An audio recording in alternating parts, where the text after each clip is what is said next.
everyone, this is PK Entertainment and we are back again, and here now we have another video for you, and we're quickly going to talk about the Joker sequel, the ongoing concerns about its box office performance, and whether it will actually end up being a flop or not. So for anybody that's watching, you'll all know the details of the upcoming movie, the sequel titled Joker Folie, Deux, which is scheduled for release worldwide in theatres on October the 4th, 2024. Following on from the first film, it will see Arthur Fleck as a patient in Arkham Hospital, where he connects with fellow patient Lee, and the story will revolve around their bond and relationship. Now, when the first trailer for the movie was released, the hype and conversation, I'd say, was quite high.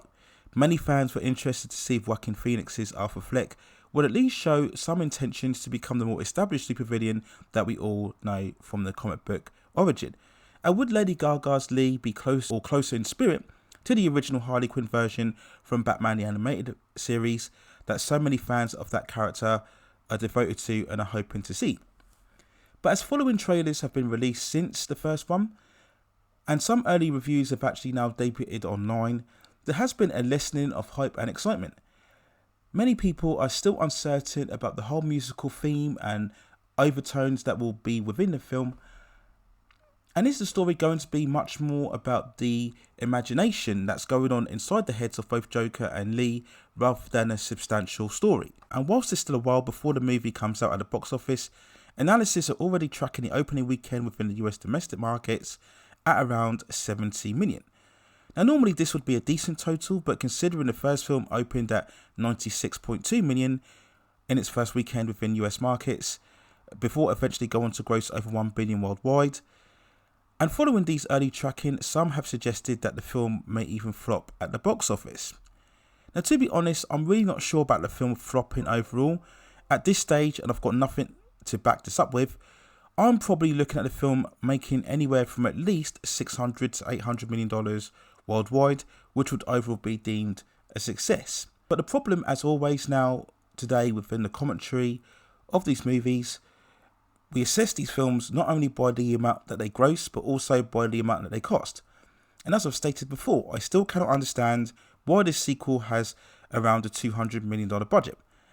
Now, yes, of course, we appreciate that both the salary fees of both Joaquin Phoenix, the lead actor, and director Todd Phillips would have increased exponentially after the huge success of the first film, remembering that it only had a budget of around $50 to $80 million, and it was very much a one and done.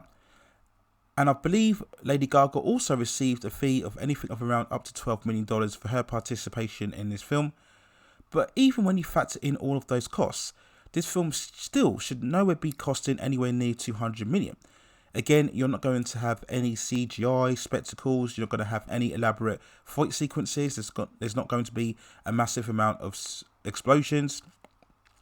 As per the first film, I expect this to be much more of a character-driven piece, focusing on the psychosis of its two characters. It will very much, of course, be a love story, dealing once more with the elements of mental illness. So in no way, shape or form should this be anywhere near $200 million.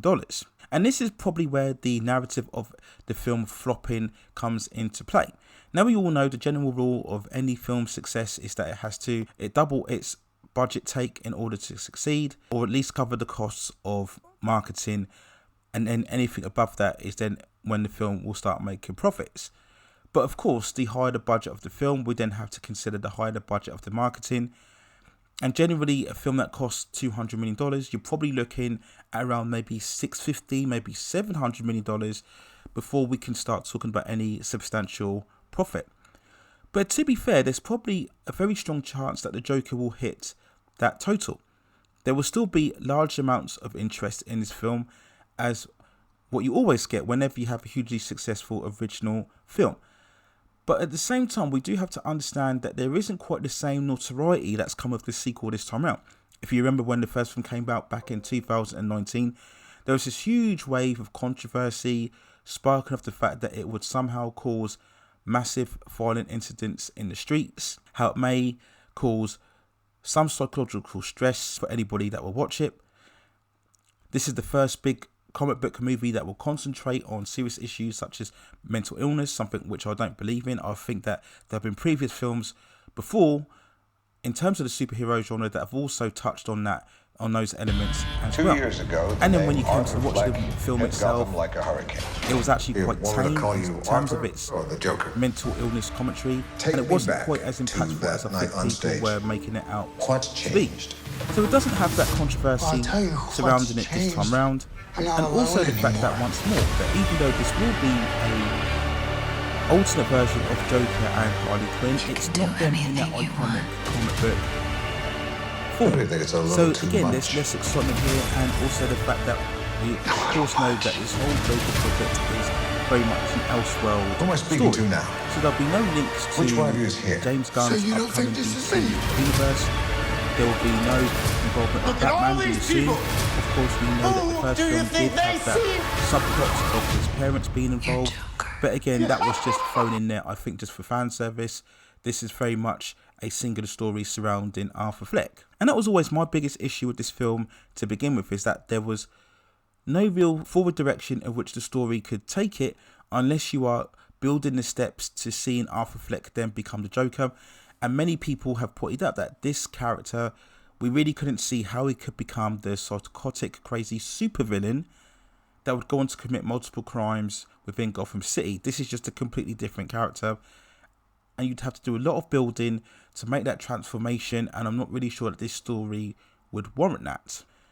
But as I said, it's still a while before the film is released, and a lot of time with these big event films, you do get the lowballing of the predictions of the box office in many ways to temper expectations, and then when the film comes out, it grosses a lot more than what the tracking results were predicting, and then that itself can generate a lot of hype that a film has managed to somehow surpass expectations, and somehow that must be reflective of its overall quality.